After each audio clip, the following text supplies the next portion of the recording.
my career, the first half I was Jack McGinn's grandson, the second half I'm John McGlynn's brother. So I still got the scars in the leg from when you smashed me, right? You might not remember that. 2 big scars right across my shin, right? So he smashed me in training, right, young boy. I was limping about. All the grandkids, like my kids, Paul kids. Then John. Listen, he needs to come last at something. Welcome to the warm-up, brought to you by William Hill, a proper supporter of the SPFL. Another good show to look forward to. We're actually done. I'm stopping giving you the kind of special patronising introduction. You're just here, part of the furniture. Part of it now. Good. Move on. Two top guests. When you mentioned last week that we're a double act, that signed you, off. Secured. Exactly. I think Sutton and they were afraid. Boyd were Seeing what's coming. by that. 2 more mild-mannered guests, I think, today. Rory Loy, Stephen McGinn. How are you both? Good, thank you.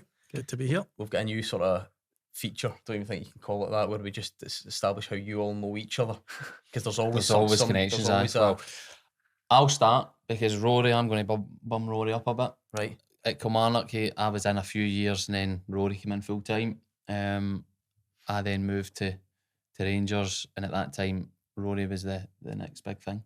Here you go. I used to get the train up. I couldn't drive at the time, 16-year-old. Used to get the train up.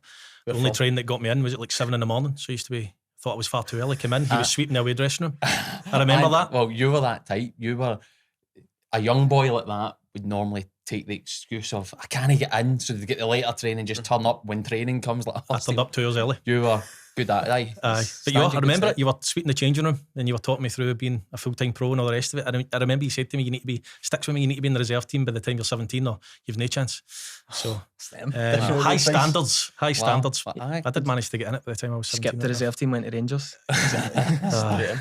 We'll get on to talking about your career in a bit. And then should we just I'm going to say, Stephen, I've had a relationship with the other 2 McGinns, and then more recently Stephen McGinn. So played with John. I was a coach when Paul gets his cap and part of the squad, and then recently doing some TV work with Stephen. Who do you like best? Stephen, obviously, because he's here. So you've never played with these 2? I played with Rory. Yep. Rory we played 21s together, 19s and 21s with Scotland. I didn't get in until I moved to Rangers though. He was part of the team of Jack Ross when we stayed up in the last day. Of course. Rory scored obviously the famous goal at Easter Road, and then spent most of the summer begging him to stay. St Mirren, they went to Falkirk. I was there that day, Easter Road. I remember that. I was working at that. Do we just get out? Literally every guest we've had, and I mean it, every single one just talks about how moany he is. Just agree. Just you could point at any one of the 2 of them just now, to be fair, Gordon. Who's worse then? Oh, Naisy was probably just worse. I was going to say, surely. You put it diplomatically at the start there, saying high standards. He liked Timon, and it never changed. We played Everton once, years down the line, in a friendly up at Dens Park when I was at Dundee, and it didn't matter who they played for. He was on their case constantly. So high standards took him to where he got to on that football pitch. You didn't follow him to Rangers, did you? That wasn't part of your thinking. I followed Rory. He followed me. Oh, he was first. It was Ian Durant. I was at Rangers, so I made my all the way up the same road. I grew up in Stranraer. I signed for Girvan, which not Govan. People think I'm saying Girvan, which is just the next town up. And then I signed for Ayr, which is the next town up. Then I signed for Kilmarnock, which is the next town up. And I finally made it to Glasgow. I planned on staying in there, but I ended up in Dundee. There you go. So he was the trailblazer. Yeah, he was. It was funny because at the time I was obviously doing well in the first team, but Rory was the next big prospect to come through and break into the first team, and then probably you must be a very tough decision at that young age when you're seen as a high prospect. The opportunity is that you get in the first team, but then Rangers come along and well, I had a meeting with Jim Jeffries about it. So I was like the first player to move under, the whole development fee rule. So I had a meeting with Jim Jeffries and my agent, and I was so easily influenced. I was 18. My agent's in my ear saying, go to Rangers, whatever else. My family don't have a footballing background, so, I look at the likes of Lennon. I'm good friends with his dad. It must be amazing for Lennon to have a dad who's got the experience to handle these situations, because I just didn't have it. And I'll be honest, looking back at my full career, I look at the likes of Scott Arfield. Now, I'm not saying I would have got to the level Scott Arfield got to, but I certainly think if I was at a Kilmarnock or a Falkirk at that age, I probably would have racked up 100 appearances by the time I was maybe 20, 21. I remember being in the Scotland youth squads, and there was a period where Rangers and Celtic were so strong because they'd started buying players. And I remember like yourself having conversations, and myself, Scott Arfield, guys, we'd probably played 30, 40 games in the first team. and yourself, Mark Miller, Paul Caddis, but the Celtic boys, they were all the same. They were like jealous almost the fact that we could have first team exposure. You get caught up in a system as well a little bit. You know, I go in and all of a sudden my squad number at Kilmarnock's 17, 18. I'm on the bench for the first team at 16 on the last day of the season. I go to Rangers and I'm number 59, and so many promises are made, and you go in and the full of the under 19 chain room's been given the same promises. So if I could go back to one moment in my career, I would go back to that moment and see how it would have worked out if I'd stayed at Kilmarnock. It's funny, like, as you say, that's such a relevant discussion right now. Lennon Miller's probably the prime example. Yep. You've obviously seen it with James Wilson. Yeah, I feel like we're still having that. that won't change. Have we seen a shift though in terms of, but the willingness to stay? I think so. I feel like most players in his era make the move. Maybe not so much now. Well, Aye. even social media wasn't about then, so understanding players before you's journey, you didn't really know, did you? You were just like playing. It's like going full time, and you sum it up well there. Most of us go into football, and your parents and that don't really understand how it works. Very quickly, you make more money than your parents do, and it's kind of like, what do you do? What is the guidance? There's no really any. Aye. But the biggest highlight I noticed was, see, when you get to under 9, Scotland under 18s, under 19s, that's when it changes, that the team's then flooded with players like Kilmarnock, St Mirren, Falkirk, because we're all playing first team football, and then all the old firm players who are seen as probably the bigger prospects end up going on the bench, and I found that the turning point. I think as well, I'd never experienced failure up to that point. I was always the best player. I grew up in a small town, Stranraer, always the best player. I went to, I was a late bloomer. I didn't start playing 11-a-side because they didn't have the stuff in Stranraer to have 11-a-side games every week and all the rest of it. Quickly moved to Ayr. Best player there, went to Kilmarnock, did really well, was an easy side, started to get a bit of a reputation. So you have no fear. But then you go to Rangers, you go to, that type of industry, and you're playing in the reserves. I was doing really well, but you just weren't getting any opportunities, none at all. And then you start, maybe your training goes down, and you go around with the first team, you don't show up as well as you know you can. And at 19, 20, 21, I'll be honest, mentally I probably wasn't strong enough at that point to deal with that. Whereas if I'd had 100, 200 appearances for Kilmarnock and then I'd went to Rangers, because it was Ian Durant that took me to Rangers effectively. He was my reserve team coach at Kilmarnock with Alan Robertson. He took me to Rangers, ended up there, and I just think I was a victim of the system, like many boys were. Because you now noticing that, Stephen, because you're now gone like coaching hat on at St Mirren, are you now using probably all the examples of guys you played with, but then maybe even around the country, say, look at Lennon Miller, look at whoever, to almost convince your St Mirren boys to stay where they are and try and play? Yeah, it's circumstance as well. I mean, because there's not an exact science to how you get an opportunity. I mean, I remember I was part of the first team squad at St Mirren. As you were sometimes Rangers because of the under 21 rule. Of course. And we went on a bad run with the first team, had a few injuries. And I made my debut because the manager was in a huff with older boys. And you were just there. And it was like, I remember going on up at Inverness, we were losing 2-0. And he almost just going to go on and try. It was kind of like that. Just go on and try. And then you go on and you actually do okay. And then, so like, actually Gus McPherson. So actually getting exposure to go on. And I remember speaking to a couple of the older players. I remember one clearly right back. Every time he looked at me, he hit a diag instead of passing, and I'm screaming at him, just pass me the ball. So then he did pass me the ball, and he says, well done for doing that, because I kind of that old school mentality of young boy coming on, doesn't train as that. Let's dig him out. David Van Zanten. I was going to say, I could just look up the team. But then all of a sudden you do okay, and then a few weeks later there's another 2 or 3 injuries, and Gus McPherson just says, right, go and play. Went and played at Celtic Park and scored, and it was like that. So I don't know, there's not an exact science. Sometimes you just need to be about it. And I always thought the under 21 rule split opinion massively. I always thought it was quite a good thing. I hated it, mate, because I was at Rangers, and literally they would tell us, you're only here because you're under 21. But the likes of Andris Velička was in the squad. We would play up front together in reserves. I had about 20 goals for the season. He had 1 and would just walk about. But at the same time, it came to a Saturday, and apparently he's merited to be there, and I'm not. And I'm kind of like, it's no great. But that's the difference at the 2 clubs. The difference, and that's summed up perfectly, that at every club out with the old firm, what you get is opportunity, and you're allowed to make mistakes, and it doesn't weigh as heavy on you as maybe being at Rangers or Celtic. What was that early goal at Celtic Park like? Talk us through that. So it's that kind of Celtic team. Hesselink, Nakamura, that kind of team. It was just one of those. We ended up getting beat 5-1. I'd scored just after half time into Arthur Boric.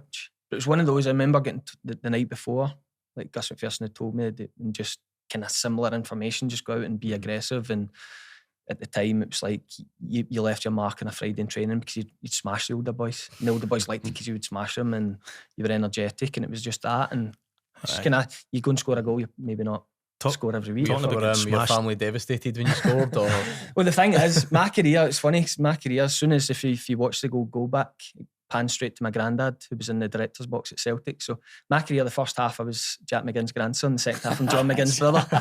That's a good point. I remember when talking about getting smashed as a young boy. Another thing at Rangers was, obviously, you didn't know until the last minute if you were training the first team or not, depended on a number of things. I'd went round a few times and got asked to leave again, then to come back. Oh no, we don't actually need you. So that was difficult. But I remember once I was training, I was in the squad the next day, and I knew we were playing the mini games, and Barry Ferguson's team was getting well beaten, right? So I've still got the scars on the leg for when you smashed me, right? You might not remember that. 2 big scars right across my shin, right? So he smashed me in training, right, young boy. I was limping about, my shin swollen. I'm like, no, I'm going to play on. Like, I'm in the squad tomorrow, whatever else. So I was limping. Coaches, Kenny McDowell, Durante, you're right. I'm like, I'm fine. So I'm like, I just need to get through this, right? So everybody's on winding Fergie up because his team were getting beat. None of you will remember this, but because a young boy, it's fresh in my mind. So the ball's been kicked up in the last mini game, right?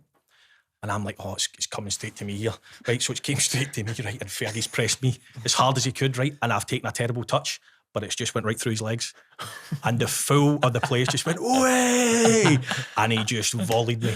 And I was scraping myself off the pitch that day. But aye, that's just a sign of kind of the mentality and the competitiveness of the squad back then. If you're bringing it up to speed, if the Rangers fans are wondering, we want some standards in there in the dugout right now.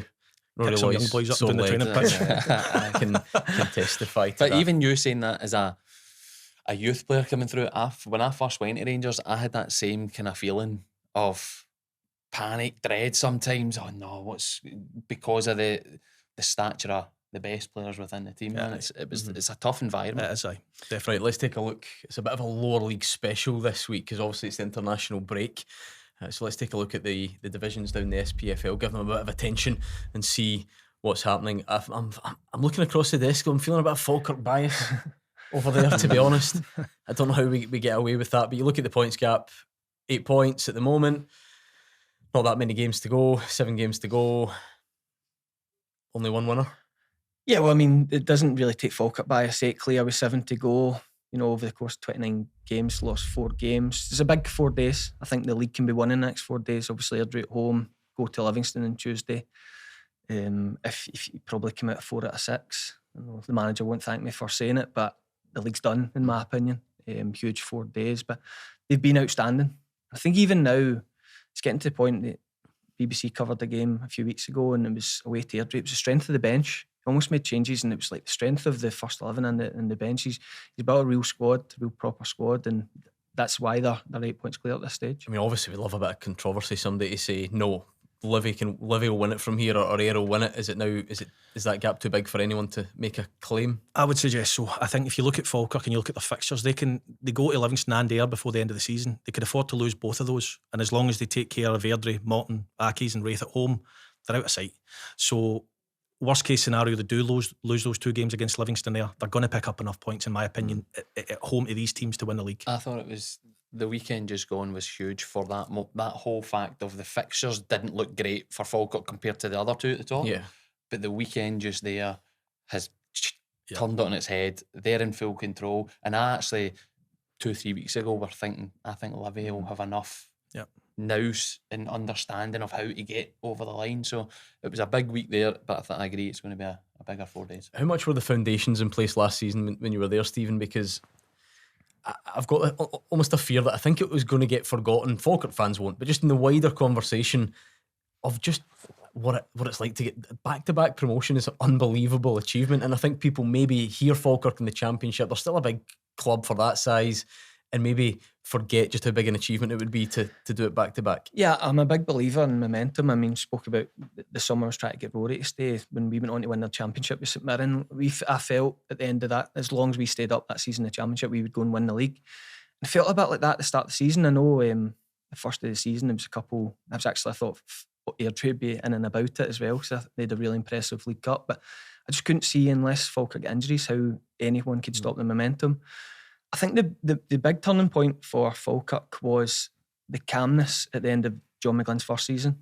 Obviously, Falkirk had been in total turmoil. I mean, the club was, in my first couple of weeks, I couldn't believe what I was seeing. I remember the times when John Hughes was the manager and standards through the roof, and you knew some of the boys through the Scotland set up and some of the stories, and you thought, what a place that sounds, and still in uni training. When I went in, I was like, it felt like almost like you were getting into a swimming pool, like it was the council run, and didn't feel like one of your big football clubs in the country. And John McGlynn and Paul Smith, not only recruitment but around the place, standards, everything, we just kept pushing standards. But it finished with the wheels fell off. The squad wasn't strong enough. We got to semi-final of the Scottish Cup. With Callum Morrison's chance at 1-0, you never know. But we ended up losing that 3-0. We then go into the playoffs, semis against Airdrie, and we had just ran out of, we weren't playing well, we'd lost all momentum. Airdrie beat us heavily at Airdrie. I think it was 5-0 at half time. And around about that time, there's a bit of noise about the manager losing his job. And I remember thinking, like, you're just almost, you've absolutely no influence in it, you've no communication. So please don't sack him. There's nobody this club could get that's any better. Give him another transfer window. He knows the bits where we fell short. Some of the boys he brought in, like guys like Brad Spencer, just at the peak of their career, unbelievable signings for that level. And yeah, they just blew away. And even, I mean, Dunfermline winning the league, big rivals, didn't help either. Yeah, Dunfermline winning it, and just the way we finished, there was a lot of just negativity around it, but not like where the negativity had been in the previous years.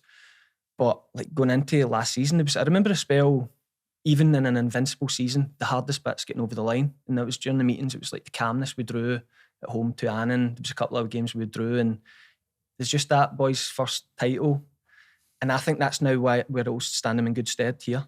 I think there'll be a much more calmness than there was, although it's tighter, although you're competing against better teams. Maybe one for you two, like where you with the kind of coaching managerial hat on, and then you haven't watched it. How impressed have you been with John McGlynn? Because I think the story's now been told kind of often enough where he has sort of reinvented himself. I was going to ask that question. So knowing before he went into Falkirk, he'd spent a bit of time at Celtic, hadn't he? And, he spoke quite openly about it, didn't he? So that's obviously influenced him. But how was he as a coach? Like, you can tell he's a coach. He's not just a manager that turns up and has a good man management skill. He is a coach. You see what they do. You see the way they play. That detail, how does he get that across? I mean, you could be here all day talking about what the lens he goes into. So I sometimes think, because I'd love to see him in the Premiership now, because I know he's been the Hearts manager, but as we've seen with the podcast recently, really challenging circumstances. He's ready to be a Premiership manager, and you don't want to build it up as if Falkirk are going to come in and play this football, because then it puts pressure on teams. We'll not have that, we'll stop that, or whatever. But he loves football. Like, he absolutely loves football. Some of the games you hear that he's at going to watch, and that's how you find Caelan Adams. I mean, Caelan Adams is an absolute sensation of a signing. I mean, unbelievable find from the Lowland League, and he sees a profile and sees where he fits into the system. A lot of it's on the video. I mean, the meetings can drag on. I mean, a couple of times we have, what can we change about the place? Apart from the meetings, I'm not speaking to the meetings are really important to him. And he covers it maybe 3, 4, 5, 6, 7 times. But you're left in no doubt about your role and someone else's role. You know exactly what you're doing at goal kicks. You know exactly what you're doing at throw-ins. You know exactly what you're doing at kickoffs. I mean, kickoffs, 3, 4 different options at kickoffs. He is so thorough and such a good football man. And I'm just desperate to see him at that top level of the game where he wants to be. Recruitment that Stephen mentioned, really interesting, isn't it? I mean, if you're taking players from the Lowland League or from university football teams to go to the very top of the Championship, I think there was a lot made. Again, Stephen can back it up, but I'm interested your outsider perspective, where there wasn't loads of business done, so you're trying to keep that continuity, you're trying to keep that momentum, but then when the time is right, you had a Scott Arfield as an example, or others, to try and elevate to the next level. Yeah, and we often talk about recruitment and styles of playing, philosophies. Often when it doesn't go well, or when people are struggling, you can't identify a style. And John McGlynn is a big example of coming in, identifying what's needed and fixing it. And there was a lot behind the scenes at Falkirk. I was there just as it all started. They kind of did away with the youth system. Paul Hartley came in, he wanted a fresh start. Didn't want the likes of Lee Miller, Mark Kerr, myself at the club the following season, which is fine. New manager comes in, he wants his own ideas, no problem. But he recruited all players from down south who were decent technically, but it's a bit of a cliche, but the Scottish Championship is a difficult league. And toughest in Scotland. Do you think so? I think so. Well, they came up and, Paul Hartley lost his job after 4 games. The club ended up getting relegated. Recruitment's a huge part of it, and John McGlynn strikes me as somebody who's obsessed with football. He's probably watched Keelan Adams I don't know how many times before he's actually signed him, so he's got that eye on him already. So look, it's not easy to do, especially taking over a club like Falkirk, but what I would say is they did finally get their act together behind the scenes, because it was absolute chaos. Also the recruitment side of it, he renewed contracts. That for me, that's the biggest thing. They wanted to stay as well, Naisy, which is a big thing. Exactly. So and they could have moved. They have that good year, they get the win and they go up. There is individuals there, right, I might get a move in that, but to get so many staying in the building, all that hard work's done. See, in terms of that bit below then, the playoffs, I take it, looking at the arithmetic, Livy and Ayr they'll be locked in there really. So there's a little, maybe a worrying gap. I know Thistle looking. We say about Livy and Ayr, but finishing second's massive. Yeah, to get it's the huge advantage within the playoffs. I've finished third, and I think it's a real game changer. Oh, we went to Queen of the South, went to extra time. In the second leg. So that was the first season that was involved. So we went to Queen of the South, get beat. I was suspended, I think, get beat 2-1, 3-1, took it back to Falkirk into extra time. They get longer now. See, back then, I think it was it went like Saturday, Tuesday, Sunday, Wednesday. That's right, yeah. And we ended up, I do believe, we lost 1-0, 2-1 against Hamilton over 2 legs. And it made a huge difference playing Queen of the South. And we missed out in the league title by 3 points. I think we were 1 point behind. That was when Hamilton beat Hibs in the final. Yeah. So, who finishes second out of those two, Stephen? Because that's extremely tight. I gave you an easy one on who'll win the league, but 1 point between them. Can you separate Livy and Ayr? I'm not going to sit through on the fence the whole way through, but I just think it's hard. I appreciate Davy that. Martindale's experience of being in the top end of the championship, I think will do him. I think he'll finish second, third. I think Brian Graham's done a good job since he went into Thistle. Thistle's next 2 big games are Rafe and Morton. I think if they can get through them unscathed. Well, Morton, the obvious one, in fact, they're both there, 37 points, certainly. Yeah, 7 points. So I think you get through them properly at Thistle, then I think it'll look as it is at the end of the season. You do realise I'll have Mark Wilson on the phone saying that you left him out of that managerial equation. Sorry, Mark, when you were praising Brian Graham. I can't believe what I'm hearing. Thistle have been there though, and you can barely come closer than they did. I think, is there a sense of writing off it, as Rory says? Is there still a belief you can come from fourth? It can be done. It's obviously rarer. Yeah, I think it can. I think they make the managerial change because they obviously still, the potential fear they might not make it. So they're still be thinking coming into the playoffs, this is our opportunity to go through. As Rory said though, it's really tough. You watch the playoffs and it's just relentless. It isn't as bad though, you're right, as it used to be. The first year was, I seem to remember it was really tough. I think it was more than I think it was a couple of years that it lasted, that schedule. Aye, and then it worked against us the following year, because we ended up finishing 5th because Hibs, Hearts and Rangers were in the league, so we missed out in 4th to Queen of the South, but we got to the Scottish Cup final. So Inverness's last game, I think, was a week before the cup final. We had 6 weeks. We were sitting doing nothing before a cup final. Yeah. So if we'd been in the playoffs that year, it might have given us that little bit of extra fitness and momentum and things. So it's just the way it works. But the scheduling's a lot better now than it was back then. We could barely have planned the timing better in terms of asking about cutthroat managerial life. I feel like we speak about it every week in a roundabout way, but this week, Queen's Park go from best result in the club's history, well in agreement, to getting rid of Callum Davidson in a couple of weeks. And then maybe even a more extreme example, Michael Tidser lasts 8 games at Dunfermline. Is that just the way of the world? Do people need to accept that? Does football ever pull that back and head in a different direction? Yeah, I mean, the Tidser one, it's like, when you think he was a registered player at Celtic Hearts, so he was the manager at Celtic Hearts, but he was still a registered player. So essentially he's retired to go and be the Dunfermline manager. And Dunfermline job, for whatever reason, they've had a bad season. The pitch isn't great. He wants to play good football, so he's probably looking at thinking the short-term pain here. I'm not going to improve it overnight, so I want us to play football. Next season, pitch will be better.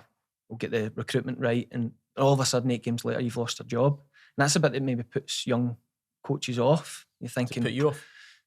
Well, it gives you a wee bit of a kind of, you doubt it, because you're thinking, boy, he's retired for that. He's not wealthy enough just to retire.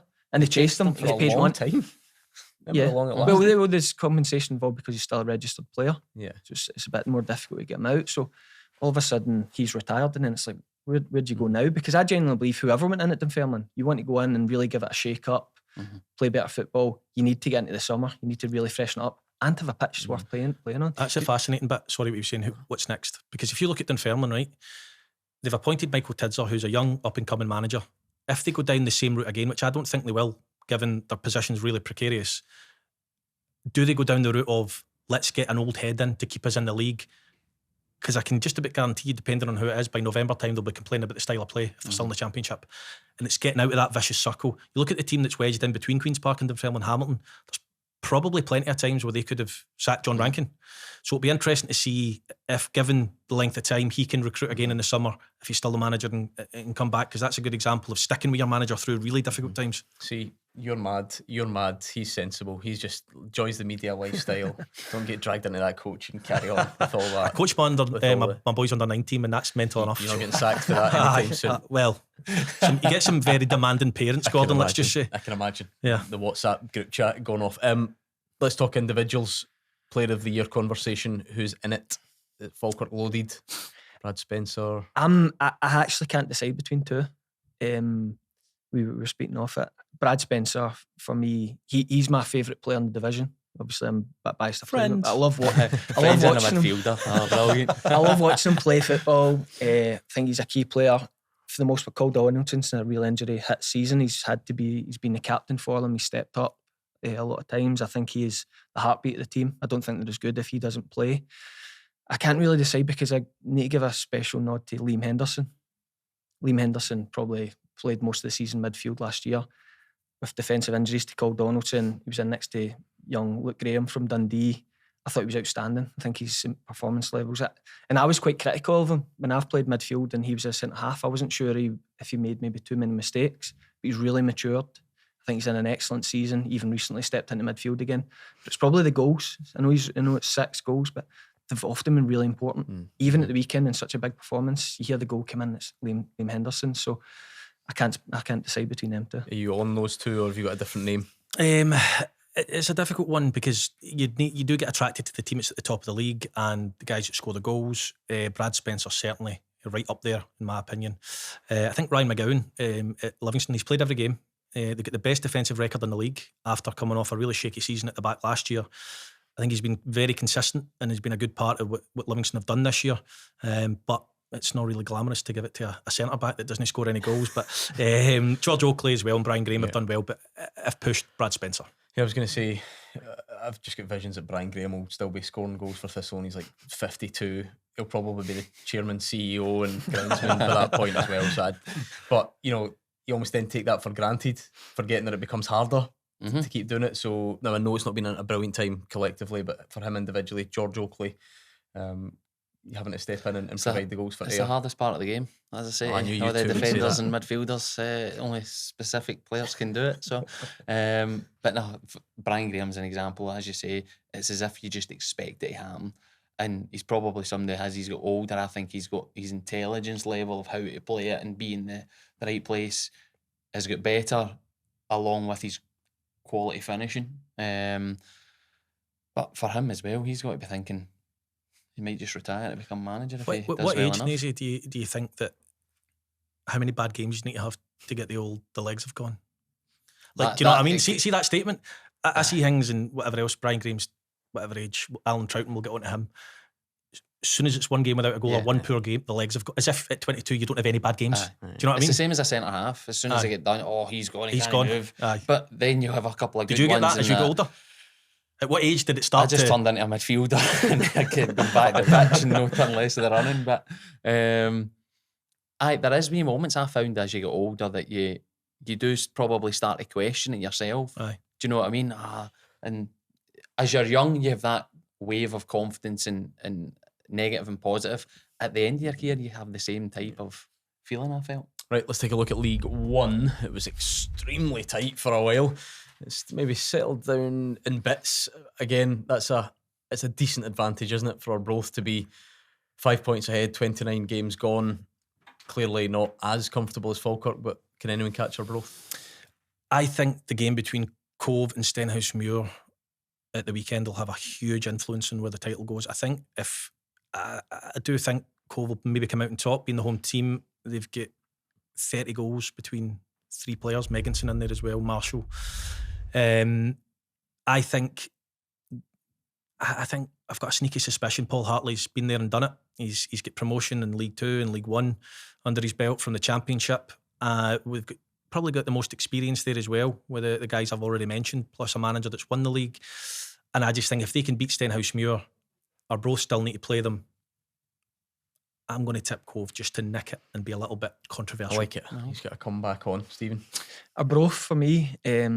I understand, and I've spoke to people. Cove going well. I think, as I said, that's a huge game. Arbroath snap your hand off. They're drawing that game at the weekend, absolutely no doubt.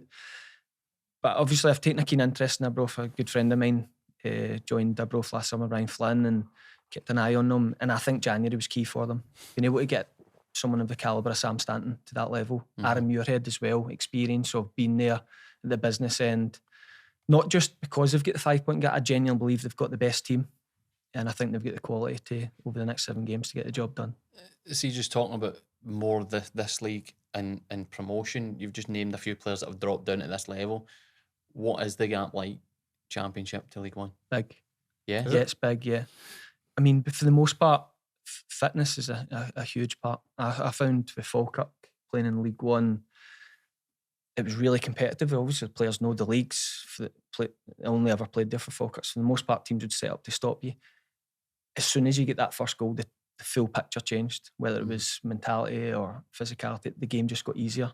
So getting that first, and I think the team that Arbroath have got, when you look across the board, I think it's the strongest by a distance. The whole part-time thing is, it's much bigger than people. That's the part-time, full-time divide, really, isn't it? Aye, I mean, I went to Dumbarton at the tail end of my career, right? My back was knackered, but I gave it my best shot. I couldn't keep playing, whatever else. But I noticed very quickly the difference. It was huge. I mean, I turned up for pre-season. I was one of, I think, 5 or 6 bodies that was there. I was like, where's the rest of the squad? And they were like, oh, only the ones that get paid 52 weeks come. So the boys aren't getting paid until next month. So they'll not come till next month. And I'm like, I had a pure imbalance in my brain. I'm going, that's quite unprofessional. But at the same time, they've got work and I kind of get it. Mm-hmm. Yeah. So I found when it came, we were all at different stages. The group hadn't gelled, and it's extremely difficult at part-time level. I couldn't get used to it, I'll be honest. But that's why I think as well, as Stephen says, it's a big gap between I League 1 and presume it Championship. takes a big dedication when you're a part-time player to keep that level fitness-wise. I mean, I've now got, I've had a full-time job away from the stuff that I do with the media, and you know, it's taxing if you want to stay fit, even going to the gym, and that was part of your daily routine. Mm-hmm. You had a gym, especially at Rangers, you had a gym on hand, you had a chef up the stairs, you had the training pitch. That was your job.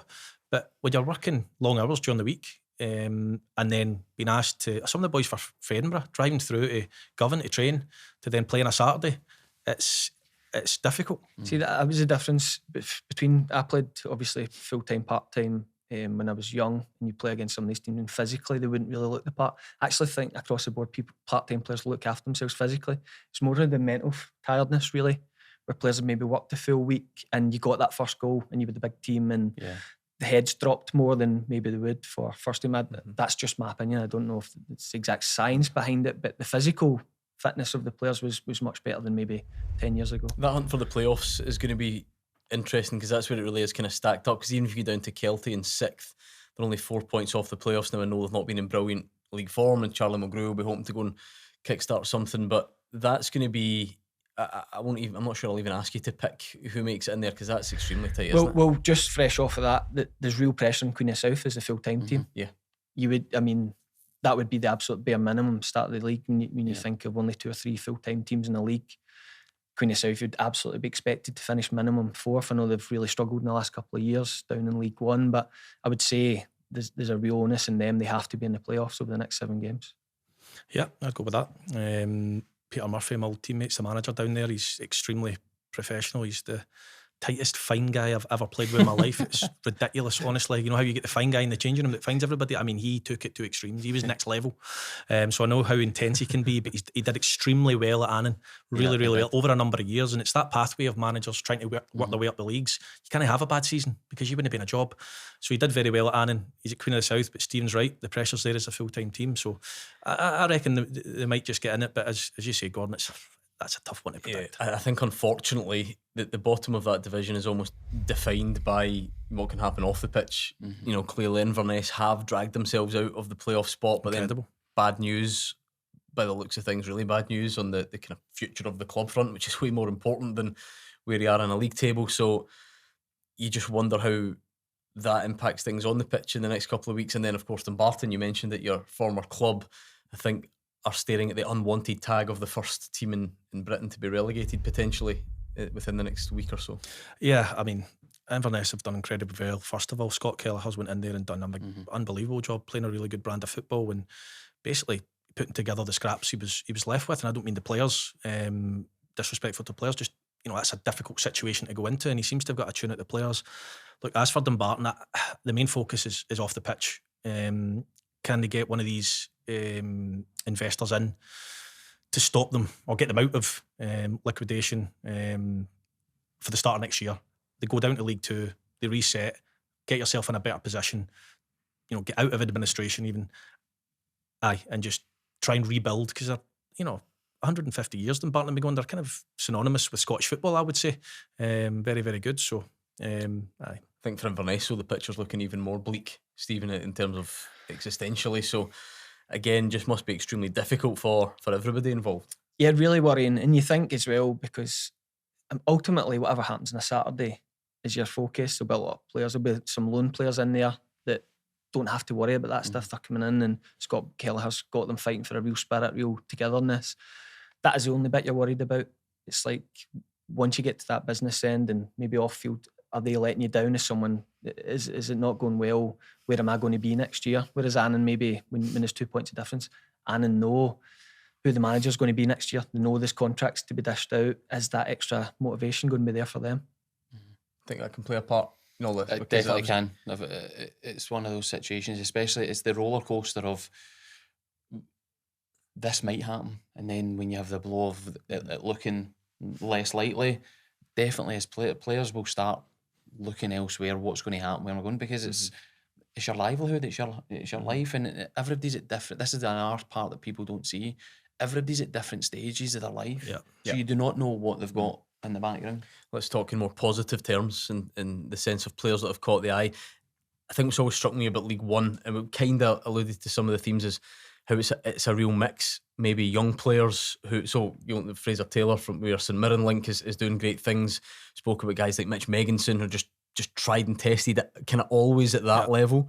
I spoke to a League One mole who can remain nameless this morning, who said you forced Stephen. He just said he just felt quite simply that Fraser 5, he just remains the best player in that division. Just is because of the level he's been at. Do you know what I mean? So people at all different stages. Who are the standouts? Well, you've mentioned him. You're allowed to be biased. Fraser Taylor's been unbelievable. I think it's really good for him if he goes on and has a League One winners medal. I wonder quite. I mean, you're only allowed to play for 2 clubs in 1 year, so you obviously had the early action in Europe with St Mirren. Got that really good assist in Bran for St Mirren. Has an amazing first half of the season. So then you say, you would think as a club, do you move him up to the Championship and test him out? Because he's probably to go and make an impact at St Mirren next year. You want him to move up the level, and unfortunately you're unable to do that. But I also think when you can you go and then win your club the league? And he's got better and better. And the good bit about young Fraser Taylor, he's really small. He doesn't mind a bit of physicality, and his numbers are excellent for a really impressive individual season. Yeah, I mean, I've got Fraser Taylor down as well. 12 assists, really impressive as a midfield player. You know, just to add to what Stephen's saying, I've been there when you go out on loan as a young player. I've already covered, you know, going from Kilmarnock to Rangers, confidence dips. I was thrust into the Championship with Dunfermline. Really experienced changing room, Greg Shields, Scott Wilson, high demands, etc. So, you know, to go out into the big bad world, it's never easy, and there's an expectation on you. Doesn't matter what age you are. See, if you play for St Mirren or Rangers or Celtic or whoever it may be, and you go on loan to Championship or League One, you're expected to be the best player, in my opinion, or one of the best players, and that's, you know, no easy to carry. And you know, he's done that magnificently well, Fraser Taylor, with, you know, 5 goals and 12 assists, and he'd be a worthy player of the year. You just keep looking at the goal scorers. I think Ross Cunningham, Kelty and Mitch Megginson level at the top. I always think, you know, it's when you're looking at, say, Kelty or not having a brilliant season as a team, kind of mid-table, for Ross Cunningham to have racked up joint top goals in the league. Is that always a kind of personal accolade if you can almost defy your team's position with your personal output? I think so. Individually, you are always looking to see how well you can do personally. I know the team sport, and you ultimately that's what you're wanting, but you look at yourself, how you individually performed, and Kelty has been tough when the manager changes and puts his own stamp on it. There is that period that you do need to. Charlie over at Nairn still working out with some of the players. Are they for me? Are they doing the right things? But to find that level of consistency is good when you've changed manager. So yeah, it's impressive. Now here's one you won't be able to call. There's the tightest title race anywhere in the SPFL, because we've got two teams level on points. Very, very little giving between East Fife and Peterhead at the top of League Two. Take it away. You look at me, I think East Fife will win it. I do. I think Peterhead looked for a long time that East Fife would win it. Maybe not as competitive as it would be. Peterhead have done amazing, especially since the turn of the year. But at this stage, Peterhead are 7 unbeaten, so you can look at that. But it's 4 draws in there, and I think to go and win the league, you have to find ways of turning the draws into wins. As cliche as it may be sound, but I think East Fife with Dick Campbell, I think they'll just pip Peterhead. I think if you look at the goals for column and the goals against column, it's quite stark. 53 scored.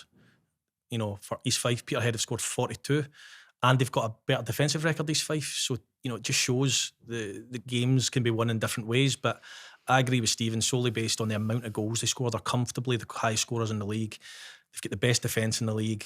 After 29 games, I think the longevity of being able to do that will tell come the final day of the season. Yeah, it's going to be box office. I think when you look at the playoff picture, I wonder how much credit Michael McIndoe deserves at Edinburgh City, because again, fighting against circumstance and how well they've done anyway, but particularly against that backdrop.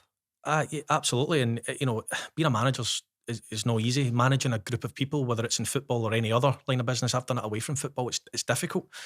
Nazy's already mentioned it. People are at different parts of their life, etc. So to go into a volatile environment to start with, and then be able to get that group of players on side, work with them, and get them to a stage. I mean, he's won 3 Manager of the Month this season, and they're sitting third.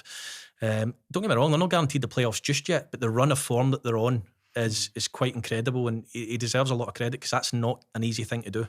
Now, look, every relegation battle obviously comes with pressure, but I think there's obviously quite a severe feeling when you're there, albeit it's not automatic. There's still the playoff. East Kilbride look like they'll win the Lowland League. The Highland League situation's a bit more complicated, but Clyde, Bonnyrigg Rose, Forfar are all separated by just 4 points. That's going to be quite something, isn't it? That's proper tension, because we've seen in the past now, if you do drop out, it's not very easy to come back. Yeah, absolutely. I mean, the playoff in itself, trying to get up's been hard enough for clubs that have been good sides. I just think it's an interesting dynamics. That's the one I don't know how to call it. Even you look at, obviously Callum Elliott's just lost his job at Bonnyrigg. Johnny Stewart coming in, who was absolute legend, been there for a long, long time, up against 2 really experienced managers, Jim Weir and Darren Young.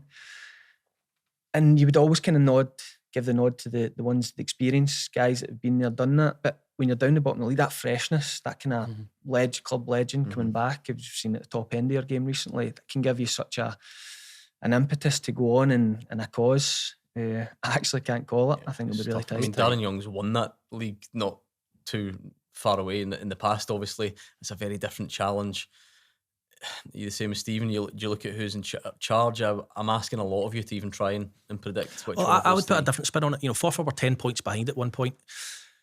Stephen's touched on the time we were at St Mirren. I can't even tell you when I joined St Mirren how many points we were behind. I mean, it was something ridiculous for a club like St Mirren in the Championship. I think they'd won like 2 games, and we joined in January. It was insane. And I remember my first game, I don't think Stephen had joined just yet. We drew 1 each at Dunfermline, and I think some assistant manager at the time had said that St Mirren gone, and it got back to Jack, and he used that as fuel. You see the pinned it up on the wall. Not quite that far, but it really annoyed him. You could see that annoyed him. He got quite irritated when he spoke about it. You win a few games, you get that momentum, you get that belief. It's a hard thing to stop when that starts. So I just think the fact that Forfar were 10 points behind previously, I just think they've got the momentum to go on and finish above Bonnyrigg. That's going to be fraught, isn't it? That's proper tension, like you say. As I agree with the momentum side of it, that's so powerful, especially when you're in a position that people write you off. I've got nothing to lose, so you've got that factor. I think that'll play a part. The only saving grace is you're not automatically down, which gives you an opportunity. That's true. Yeah, and we have seen that before, of course. Right, this is a different challenge. When I'm asking you for Player of the Year, you have to convince me that it's not Alan Troughton, because scoring 20 goals, being the top league scorer in the country by a fair distance at the age of 39, if that doesn't get you, what will? I like a debate and I like an argument, but I don't like to get involved in ones I can't win. So I'm going to sit this one out and say Alan Troughton's Player of the Year. Anything else?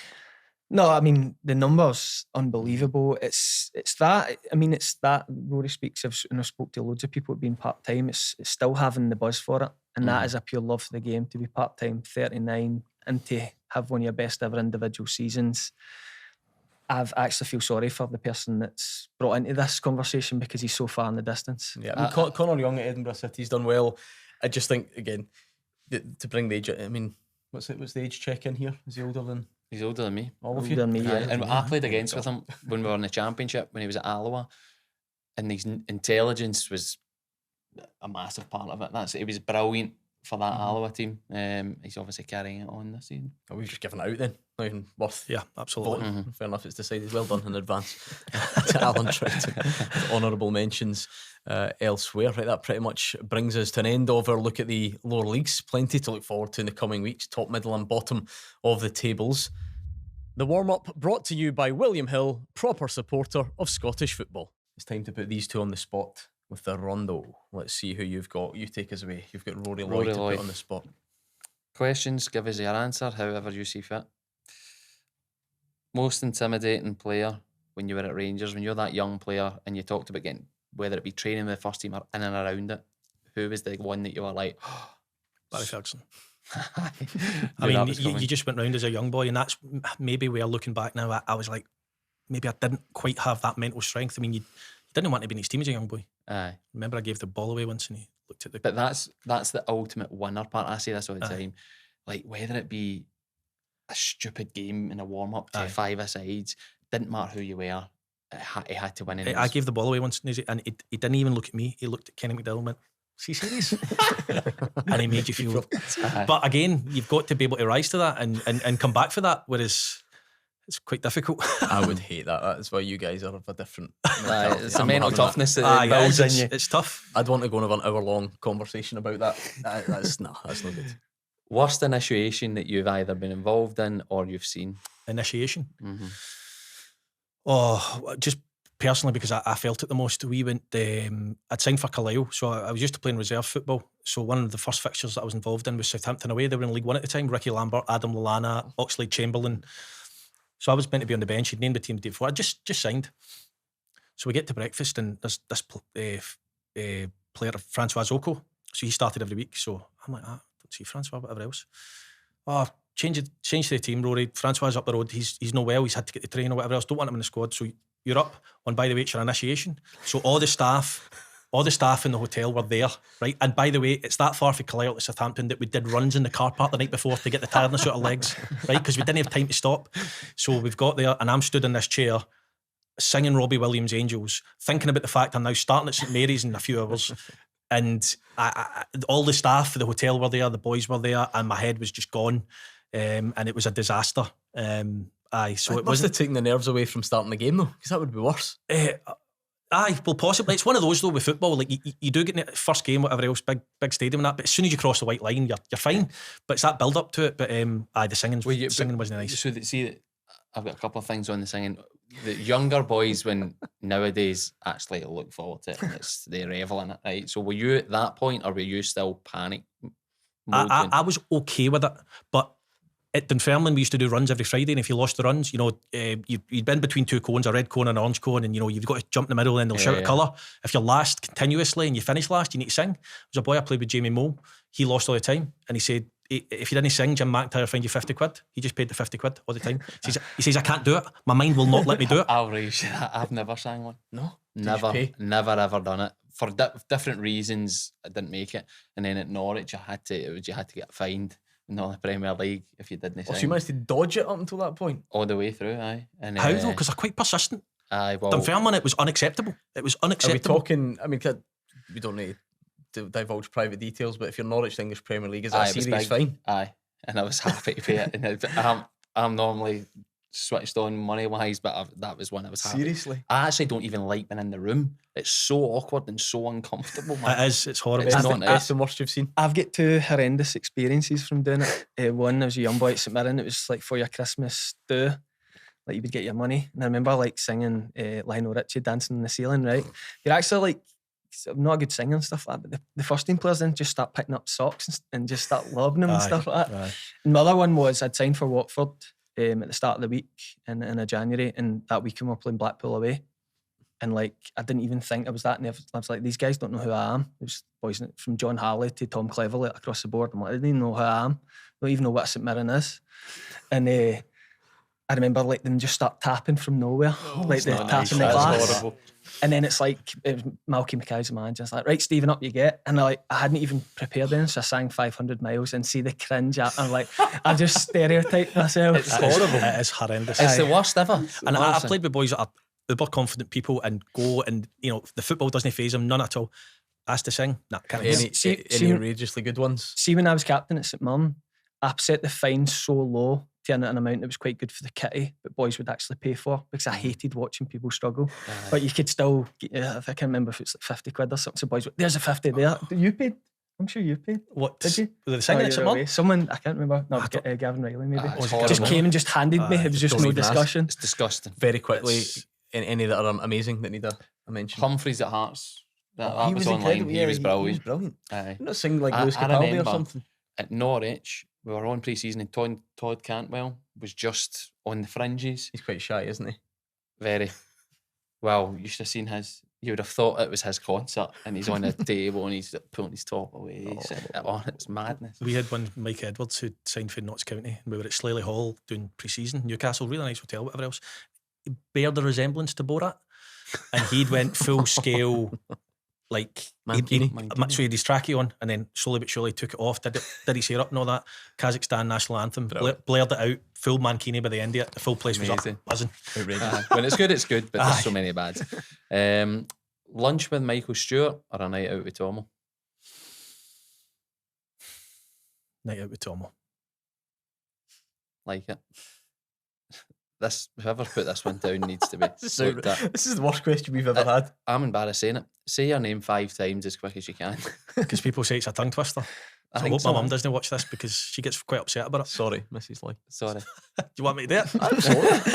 Rory Loy, Rory Loy, Rory Loy, Rory Loy, Rory Loy. Aye, let's Nice. have an Good experience. initiation. Man, Well done. You need to roll the tongue. Aye. It's a terrible question, so we'll need to look at that. And your best ever goal? Oof. Played Hearts away for Falkirk. They were unbeaten. The championship season, they got promoted.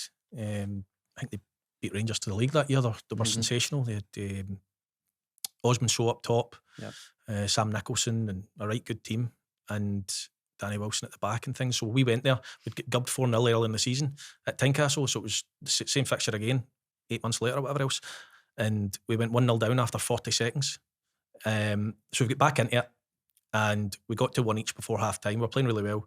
The ball's come into me in the second half, and I've spun with the instep of my left foot and opened up the goal, done John McGlynn a peach, and struck it with my weak foot, my left foot, and it's just lasered in right off the postage stamp. It's even better when it hits the post, isn't it? And it's much better. Flew into the side netting, and it was right in front of the away fans running away there, and we ended up, we beat them 3-2, and the first team to beat them that year and away from home. So It's the best goal description we've had as well. I can picture Great that. detail. Well seen. He's a media darling now. Honestly, painted that picture. Right, your turn. McGinn Mastermind. Yours is a bit different. Oh no, Which McGinn has the best music taste, Paul. and what does he listen to? His is like varied. Like my dad's a massive music fan. So like sometimes they'll just go off on a tangent talking about music and stuff like that. Me and John are sheep. That's a good song off TikTok. Let's get that in the playlist. So Paul's got a bit more of a Paul's wide range. Paul's intelligent one as well, if that's one of your questions. Just spoiled that question. Sorry. He's another one He's off a the top of my head. isn't he? he's not a good Paul's- part. I was his Rank the McGinns in Hold on, order of right. intelligence. The please. next one was rank the McGinns in order of intelligence. So you're now going to need to tell us where you and John are, Paul is very, very intelligent. and why I is used to Paul travel so with him. intelligent? So Paul and my sister Katie have both got degrees. So I'll give them joint first. my mum and dad are both teachers, so they're second, third. Then me. Then all the grandkids, like so my kids, Paul's kids.